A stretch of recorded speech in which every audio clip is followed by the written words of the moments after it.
বিসমিল্লাহির রহমানির রহিম।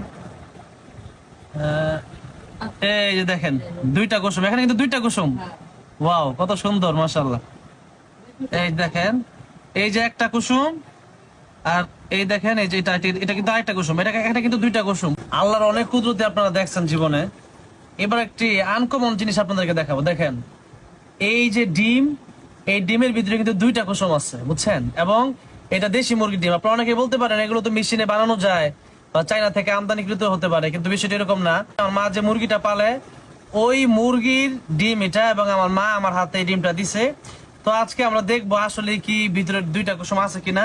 আমি অনেক আগে দেখছিলাম বা শুনছিলাম, এখন আপনারা হয়তো কখনো শুনে নাই অনেকেই, আবার অনেকে শুনতে পারেন যারা গ্রামে আছেন তারা বিশেষ করে জানবেন। এই ডিমটা কিন্তু সব জায়গায় পাওয়া যায় না। তো বিসমিল্লাহির রহমানির রহিম বলে আমরা এটা ভাঙতেছি। সাধারণত ডিমের ভিতরে কিন্তু দুইটা কুসুম থাকে না। আবার দেখা গেছে যে